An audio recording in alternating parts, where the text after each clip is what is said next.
तो आओ यार शुरू करते हैं बिना किसी बकचोदी के। गुजरात से कोई शहीद नहीं होता, गुजरात से लोग आर्मी में नहीं जाते हैं। इन्होंने काउंट मांगा था ना गुजरात। आप और आपके राहुल गांधी ने कहा था। हमारे राहुल गांधी आपके अखिलेश भैया ने कहा था साइकिल पे बैठ के। हमारे अखिलेश भैया हैं तो मोदी जी आपके चाचा हैं क्या? मेरे चाचा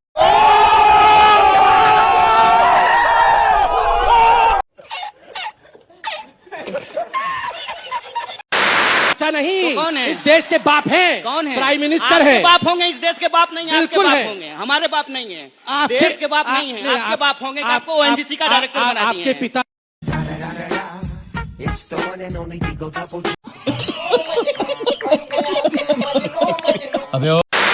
वो जो है, जो मुद्दा आपने उठाया था माननीय मोदी जी ने करप्शन का, कि ये लोग बहुत करप्ट लोग हैं, इनको सत्ता से हटाइए, हमको सत्ता में लाइए, हम जो है काला धन वापस लेकर के आएंगे। आया। और क्या कहे थे कि हम 2 करोड़ जो है रोजगार पैदा करेंगे, मिला नहीं। जनता को आप मूर्ख समझना बंद कर दीजिए। इस प्रकार की बचकाना बातें किसी के गले नहीं उतरती। लोग मजाक अगर मेरी जाति का फायदा तो उठता ही, हम लोग सबको उठाए। मेरा रूपा झा है तो कई जगह पे हमको पता है कि मेरे उस झा से हमको फायदा उठा होगा। नुकसान? हाँ? महिला होने का नुकसान? महिला होने का नुकसान नहीं। आप 10 बजे, एक मिनट, 10 बजे रात को जब आप दिल्ली में निकलेंगे तो जो मनचले होते हैं आपका नाम सुन करके रूपा झा है आपको छोड़ देंगे? नहीं, वो बात वो नहीं है।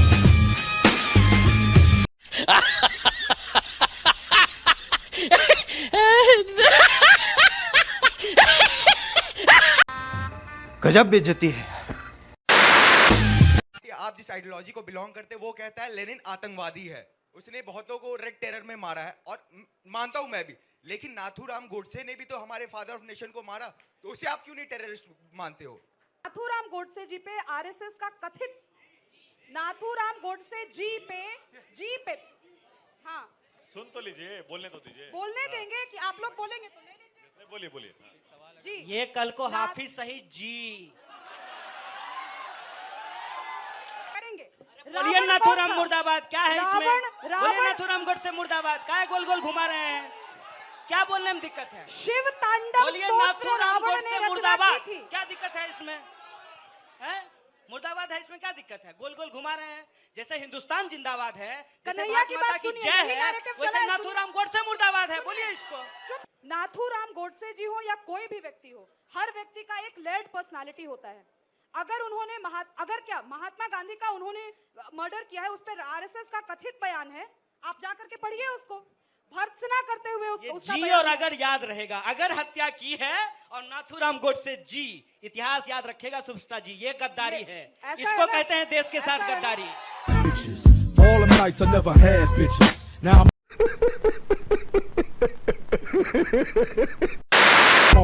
मोदी जी की बात किया, योगी जी का बात किया, कहीं पे भी राहुल गांधी का बात नहीं किया। दिल्ली से आते वक्त आप मिलके आए थे क्या? और दिल्ली से आते वक्त राहुल गांधी कौन है? कमजोर से सवाल तो कोई भी पूछ सकता है। कमजोर से सवाल पूछने में क्या है? जो पावर में बैठे हैं उनसे सवाल पूछिए। आप बताइए, आप कह रहे हैं राहुल गांधी, क्यों है राहुल गांधी? प्रधानमंत्री हैं देश के, क्या है?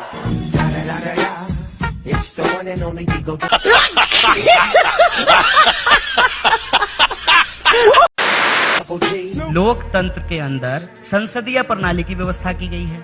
हम अपने संसदीय क्षेत्र में अपने सांसद का चुनाव करते हैं, और हमारे सांसद जब चुन करके जाते हैं तो वो अपने संसद दल का नेता का चुनाव करते हैं, और वो जो नेता होते हैं वही देश के प्रधानमंत्री बनते हैं। हम अपने देश में प्रधानमंत्री तो नहीं चुनते हैं। मैं उम्मीद करता हूं कि आप देश की सबसे बड़ी पार्टी के स्पोक्स पर्सन हैं, आपको ये बात पता होगी, है कि नहीं है? बेगूसराय में हम मोदी जी के लिए वोट नहीं करेंगे, वहां पे जिस पार्टी का उम्मीदवार होगा उसी को वोट करेंगे ना।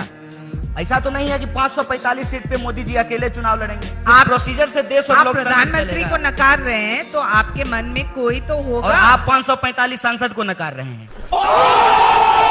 लेकिन जब आप ये सवाल पूछिएगा तो मैडम कह देंगे कि आप मोदी बैशिंग कर रहे हैं। बताइए, सवाल मोदी जी से नहीं पूछ करके तो नेहरू जी से पूछा जाएगा। जितना ज्यादा मोदी बैशिंग करेंगे उतना ही वो ज्यादा उभर के आएंगे। वोल्डेमॉर्ट है क्या कि जितना नाम लेंगे उतना उनकी शक्ति बढ़ जाएगी?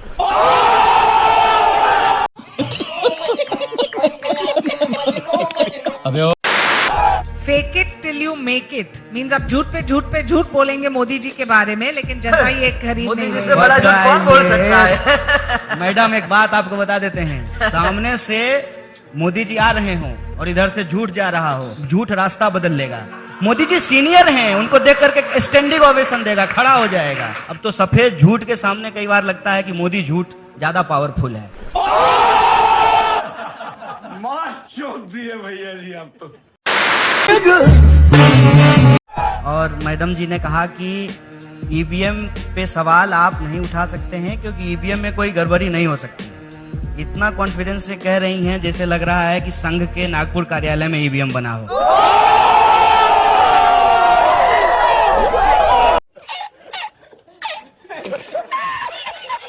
बाहर से बन के आया है मैडम, और जिन देशों से बन के आया है उन देशों ने भी कहा है कि इसमें गड़बड़ी हो सकती है, इसलिए उन्होंने ईवीएम बंद कर दिया। लाया तो कांग्रेस ने था। दूसरी बात, हाँ आ रहे हैं, कांग्रेस पे आ रहे हैं। कांग्रेस जीत गई थी और बीजेपी हार गई थी, तो भाजपा के जो एक मंत्री हैं उन्होंने ईवीएम को क्रिटिसाइज करते हुए, सवाल पूछते हुए किताब लिखा था, आप शायद पढ़ी ही नहीं है। इलेक्ट्रॉनिक वोटिंग मशीन नहीं, बल्कि इसका मतलब हो चुका है एवरी वोट मोदी। आ गया है कि जवाहरलाल नेहरू यूनिवर्सिटी जैसे विश्वविद्यालय में विद्यार्थी कितने समय तक पढ़ें, कितने समय तक रहें, क्या उसके ऊपर कोई एक मापदंड नहीं रहना चाहिए क्या? अगर Indian institute of technology Delhi में आप बीटेक करने के बाद, एमटेक करने के बाद, आप 5-7 साल बाद अगर आपको हटना होता है, क्या जवाहरलाल नेहरू यूनिवर्सिटी में वैसा बार होना चाहिए कि नहीं होना चाहिए आपके मुताबिक? ये एक्चुअली देखिए क्या है, ये एक कंफ्यूजन है, मैं बार बार बता देता हूं। जैसे हर चीज के लिए एक मिनिमम टाइम लगता है। कोई भी इंसान जब 10वीं करेगा, आप सब लोग जरा सुनिएगा, वो भाई साहब बहुत गुस्से में थे, आप भी सुन लीजिए सर। 10वीं जब आप कीजिएगा तो आपको उसके लिए मिनिमम 15 वर्ष लगेगा।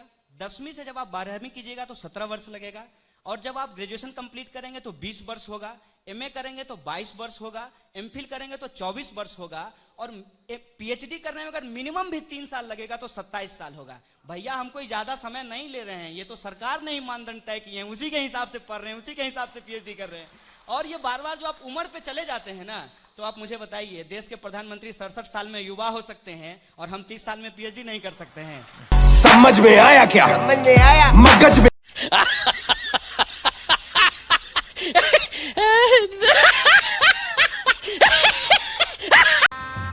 गजब बेइज्जती है। ये क्या कहते हैं? ये कहते हैं कि राष्ट्र सबसे ऊपर है, भारत माता की जय तो कहना ही पड़ेगा। मैं सोच रहा था कि अगर मेरी शादी हो तो मैं अपनी पत्नी को कहूं कि तुम अपना नाम भारत माता की जय कर लो, और हमारे जो बच्चे होंगे मैं उनका नाम भी भारत माता की जय बोल दूंगा, ताकि, और अपना नाम भी मैं बदल करके भारत माता की जय कर लूंगा, कि मेरा बच्चा स्कूल में जाए तो टीचर पूछे कि क्या नाम है, कहे भारत माता की जय। बाप का नाम क्या है? भारत माता की जय। माता का नाम क्या है? भारत माता की जय। और उसको फीस नहीं देनी पड़ेगी।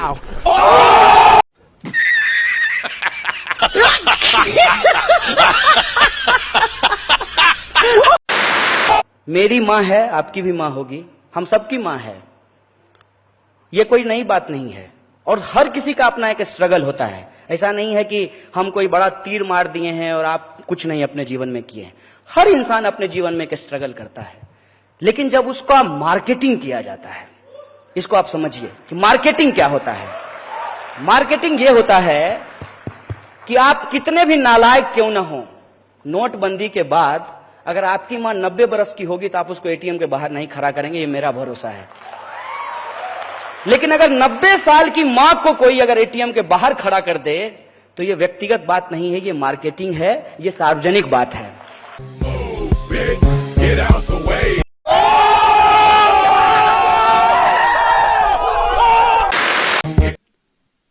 देखिए, इस थोड़ा डिस्क्लेमर दे देते हैं कि इस कहानी के सभी पात्र और घटनाएं काल्पनिक हैं।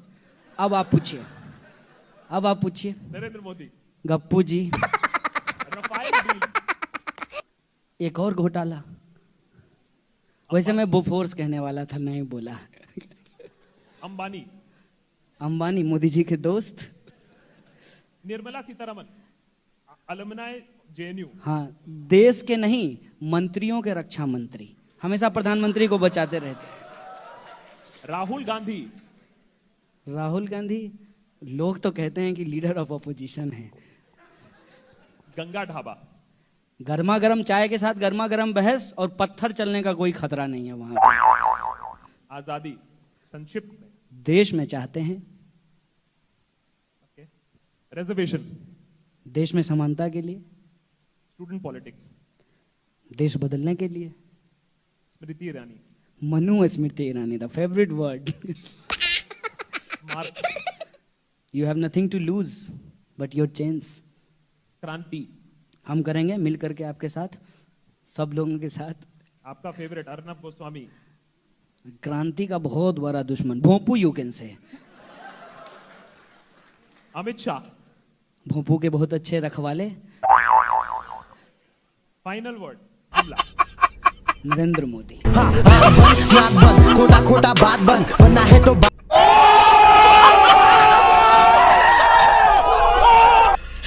भगवान।